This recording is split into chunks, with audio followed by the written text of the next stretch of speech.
Hello everyone. Today we will start our next topic, that is joint stock company. Joint stock company. It is a combination of three words: joint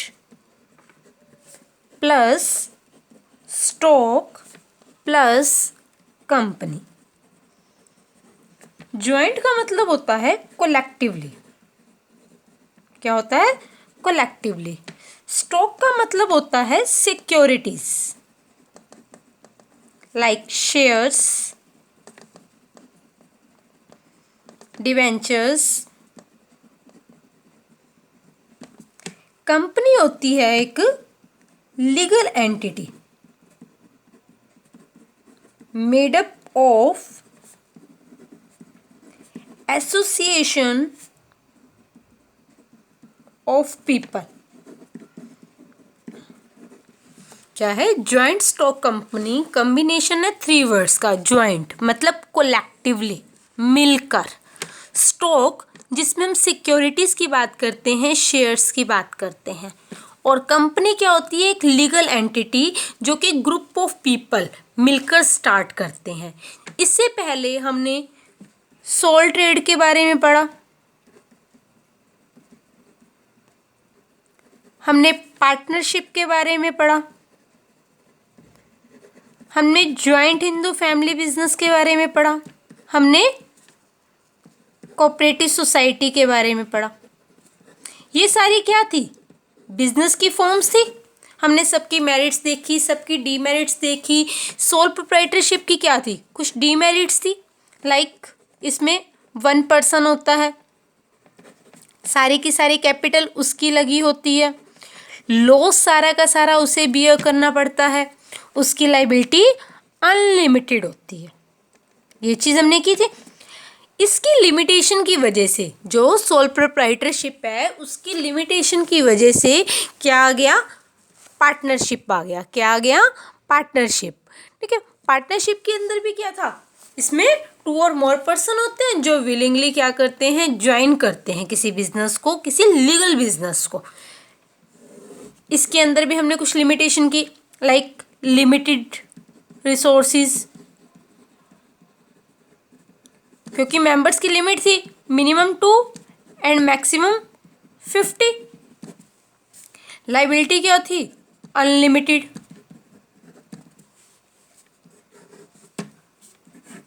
और dispute के chances भी थे. और lack of stability या फिर continuity. ये partnership की limitation थी. ये देखो, सोल प्रोप्राइटरशिप की लिमिटेशन थी तो उसकी वजह से पार्टनरशिप को ले आए, ताकि जो लिमिटेशन सोल प्रोप्राइटरशिप में है उसको रिमूव किया जा सके. कैसे? पार्टनरशिप की हेल्प से. फिर हमने देखा पार्टनरशिप में भी कुछ लिमिटेशंस है, like limited resources, unlimited liability, lack of stability, कि इन केस एक पार्टनर की डेथ हो गई है, वो रिटायर हो गया, हमारी पार्टनरशिप क्या हो जाती है? डिसॉल्व हो जाती है. हमें एक नए एग्रीमेंट में दोबारा से एंटर करना होता है. तो इन लिमिटेशन को दूर करने के लिए एक नई फॉर्म आई जिसे हम बोलते हैं ज्वाइंट स्टॉक कंपनी. हम इसे कंपनी भी बोल देते हैं. कंपनी आ जाए या ज्वाइंट स्टॉक कंपनी हो, दोनों एक ही चीज़ है. तो ज्वाइंट स्टॉक कंपनी क्या होती है? एक बिजनेस की फॉर्म है जिसमें नंबर ऑफ पीपल क्या करते हैं? एंटर करते हैं और मनी इन्वेस्ट करते हैं. ठीक है. जो मनी लगाई जाती है, जो कैपिटल लगाई जाती है, वो कैपिटल क्या होती है? डिवाइड हो जाती है. जो कैपिटल लगाई जाती है वो कैपिटल क्या हो जाती है? स्मॉल स्मॉल पार्ट्स में उसको हम डिवाइड कर देते हैं. और जो ईच पार्ट होता है ना, उसे बोलते हैं हम शेयर्स. ईच पार्ट को हम क्या बोलते हैं? शेयर. अब जिस पर्सन के पास वो शेयर्स है उसे हम बोलते हैं शेयर होल्डर्स. उसे क्या बोलते हैं हम? Share holders. आज की जो हम वीडियो है इसके अंदर सिर्फ हम इसके मीनिंग को जानेंगे कि ज्वाइंट स्टॉक कंपनी होता क्या है. फीचर्स हैं वो हम नेक्स्ट वीडियो में कवर करेंगे.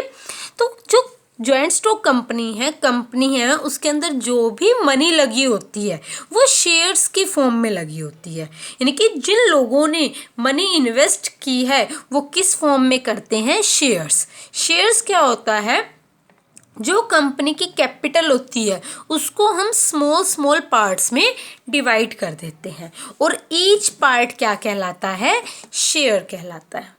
ठीक है। और जो पर्सन उन शेयर्स को परचेज करता है, जो पर्सन उन शेयर्स को परचेज करता है वो क्या बन जाता है, शेयर होल्डर। शेयर होल्डर को हम ओनर भी बोलते हैं, यानी कि जिनके पास कंपनी के शेयर्स हैं वो कंपनी के क्या कहलाते हैं, ओनर्स कहलाते हैं। ओके। अब बात आती है कि जो कैपिटल है वो शेयर्स के फॉर्म में इन्वेस्ट की गई, इसे हम स्टॉक भी बोलते हैं। अभी बोला ना, शेयर्स हो गई, डिवेंचर्स हो गई। तो शेयर क्या होती है, कैपिटल होती है, और डिवेंचर्स क्या होते हैं, एक तरह का लोन होता है। शेयर्स पे मिलता है डिविडेंड। अगर मान लो कोई किसी कंपनी में पैसे लगा रहे हैं तो उनको उसके बदले में कुछ रिटर्न मिलेगा, तो वो जो रिटर्न है वो क्या कहलाता है, डिविडेंड कहलाता है। और जो डिवेंचर्स हैं उस पर जो मिलेगा वो क्या मिलता है, इंटरेस्ट मिलता है। क्या मिलता है, इंटरेस्ट मिलता है। ओके। तो अब क्या बात कर रहे हैं हम कि ज्वाइंट स्टॉक कंपनी क्या होती है, एक कंपनी होती है जिसमें जो मनी लगी होती है वो शेयर्स के फॉर्म में होती है। शेयर्स क्या होते हैं, जो भी कंपनी की कैपिटल होती है उसको स्मॉल स्मॉल पार्ट्स में हम डिवाइड कर देते हैं और ईच पार्ट शेयर कहलाता है। ठीक है। तो कहते हैं अब कंपनी को मैनेज कौन करेगा, कंपनी को मैनेज करते हैं board of director. Board of directors. Share holder कौन है, जिनके पास शेयर्स है, जिन्होंने कंपनी के शेयर्स परचेज कर रखे हैं। इनको क्या मिलता है, वोटिंग राइट मिलता है। इनको क्या मिलता है, वोटिंग राइट मिलता है। अब ये सारे के सारे शेयर होल्डर तो हर डिसीजन में पार्टिसिपेट नहीं कर सकते क्योंकि नंबर ऑफ शेयर होल्डर बहुत ज़्यादा हो जाते हैं। तो ये सारे शेयर होल्डर मिलकर क्या करते हैं, बोर्ड ऑफ डायरेक्टर्स को सिलेक्ट करते हैं, जो कि कंपनी को, जो कि बिजनेस को क्या करेंगे, मैनेज करेंगे। इनकी एनुअल जनरल मीटिंग होती है कंपनी की, उसके अंदर बोर्ड ऑफ डायरेक्टर को सिलेक्ट किया जाता है। अब क्या है, ये डायरेक्टर है। अगर हम इंडिविजुअल की बात करें तो वो होते हैं डायरेक्टर। इंडिविजुअल की बात करें तो वो होते हैं डायरेक्टर। अगर हम उन डायरेक्टर को इकट्ठा कर दें तो वो बन जाते हैं बोर्ड ऑफ डायरेक्टर। अगर हम एक पर्सन की बात करें, मान लो ये है फोर की टीम है, 4 की कमेटी है, ठीक है। तो अगर इन चारों को हम इकट्ठा करें तो वो बन जाते हैं बोर्ड ऑफ डायरेक्टर। और अगर हम एक की बात करें, ए है, बी है, सी है, डी है, तो एक क्या बन जाएगा, डायरेक्टर। अब हमने क्या किया था, पार्टनरशिप का रजिस्ट्रेशन करवाना कंपलसरी नहीं होता, बट हम करवा लेते हैं किस एक्ट के अंडर, पार्टनरशिप एक्ट 1932। बट एक कंपनी है उसका रजिस्ट्रेशन करवाना कंपलसरी होता है। एक कंपनी को हम स्टार्ट ही नहीं कर सकते जब तक कि उसका रजिस्ट्रेशन ना करवाया जाए। तो कंपनी का जो रजिस्ट्रेशन करवाया जाता है कंपनी एक्ट 1956 के अकॉर्डिंग, कंपनी एक्ट 1956। अब क्या हुई है, अमेंडमेंट हुई है, नया एक्ट आया। वो एक्ट था कंपनी एक्ट 2013। यानी कि इस टाइम पर जो अप्लाई हो रहा है वो कौन सा हो रहा है, कंपनी एक्ट 2013। यानी कि जो भी रूल्स रेगुलेशन होंगे, जो भी प्रोविजंस अप्लाई होंगे कंपनी पर, वो कौन से होंगे, कंपनी एक्ट 2013। 1956 के बाद काफ़ी सारे चेंजेस आए हैं, स्मॉल स्मॉल चेंजेस, लेकिन जो मेन आया वो क्या आया, कंपनी एक्ट 2013। ओके। जो कंपनी एक्ट 1956 है इसके अकॉर्डिंग क्या था, जो बोर्ड ऑफ डायरेक्टर है ना उनके पास शेयर्स होने कंपलसरी है, यानी कि इन बोर्ड ऑफ डायरेक्टर को शेयर होल्डर होना भी कंपलसरी है कंपनी का, यानी कि शेयर होल्डर्स ही, उन्हीं में से ही कोई बोर्ड ऑफ डायरेक्टर बनेगा according to company act 1956। But आज के टाइम में जो अप्लाई हो रहा है वो क्या है, कंपनी एक्ट 2013। इसके अकॉर्डिंग, क्योंकि जो बोर्ड ऑफ डायरेक्टर होते हैं ना, वो सिलेक्ट कौन करेगा, शेयर होल्डर्स। ये आपको इसलिए करवा रही हूँ क्योंकि इस चैप्टर में शेयर्स की बात करेंगे, बोर्ड ऑफ डायरेक्टर्स की बात करेंगे, तो आपको एटलीस्ट पता तो होना चाहिए कि इन दोनों में फ़र्क क्या है, शेयर होल्डर कौन होते हैं, शेयर्स क्या होते हैं, बोर्ड ऑफ डायरेक्टर्स क्या होते हैं, इसीलिए ये चीज़ बता रही हूँ। तो कंपनी एक्ट 1956 के अकॉर्डिंग क्या होता है, बोर्ड ऑफ डायरेक्टर बनने के लिए शेयर होल्डर बनना कंपलसरी होता है। मतलब कंपनी को मैनेज वही लोग कर सकते हैं जिनके पास कंपनी के शेयर्स हैं। But according to company act 2013, board of director बनने के लिए शेयर होल्डर बनना ज़रूरी नहीं है, यानी कि इनके पास कंपनी के शेयर्स होने ज़रूरी नहीं है, हो भी सकते हैं और नहीं भी हो सकते। यानी कि ये शेयर होल्डर्स जब मीटिंग करेंगे, जब बोर्ड ऑफ डायरेक्टर्स को सिलेक्ट करेंगे, तो हो सकता है वो बोर्ड ऑफ डायरेक्टर उन्हीं शेयर होल्डर्स के बीच में भी हो, या फिर वो किसी आउटसाइडर को भी अपॉइंट कर सकते हैं। आया समझ, क्या करवाया, ज्वाइंट स्टॉक कंपनी, क्योंकि पार्टनरशिप में कुछ लिमिटेशन थी, उस लिमिटेशन को दूर करने के लिए ज्वाइंट स्टॉक कंपनी जो है आया। ज्वाइंट मतलब कोलेक्टिवली मिलकर, स्टॉक मतलब securities like shares, debentures. Company क्या होती है, एक लीगल एंटिटी। लीगल एंटिटी क्यों बोला, क्योंकि इसका रजिस्ट्रेशन नेसेसरी है। किस एक्ट के अंडर, 2013। पहले कौन सा था, 1956। और नंबर ऑफ पीपल होते हैं।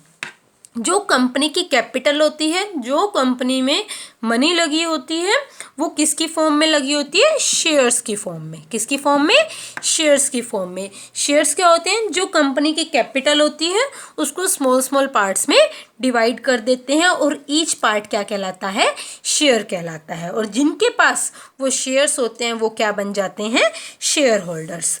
और शेयर होल्डर्स मिलकर किसको सिलेक्ट करते हैं, बोर्ड ऑफ डायरेक्टर्स को। बोर्ड ऑफ डायरेक्टर्स कौन होते हैं, जो कंपनी को मैनेज करते हैं, कंपनी को कंट्रोल करते हैं। अगर हम एक एक की बात करें तो वो डायरेक्टर्स होते हैं, लेकिन अगर हम पूरी कमेटी की बात करें तो वो बोर्ड ऑफ डायरेक्टर्स होते हैं। पहले कंपनी एक्ट 1956 था, बट अब कंपनी एक्ट 2013 चल रहा है। ओके, अब बात आती है मीनिंग की कि ज्वाइंट स्टॉक कंपनी या कंपनी होता क्या है। एक company is an artificial person. A company is an artificial person having a separate legal entity. Having a separate legal entity, perpetual succession, and a common seal. कि company क्या होती है, एक आर्टिफिशियल पर्सन होती है, एक लीगल एंटिटी है। Artificial person मतलब चल फिर नहीं सकती बट काम करती है। सेपरेट लीगल एंटिटी, क्योंकि कंपनी का रजिस्ट्रेशन करवाया जाता है। परपेचुअल सक्सेशन का मतलब आता है कोई आए कोई जाए, फर्क नहीं पड़ता, कंपनी कॉन्टिन्यूसली चलती रहेगी।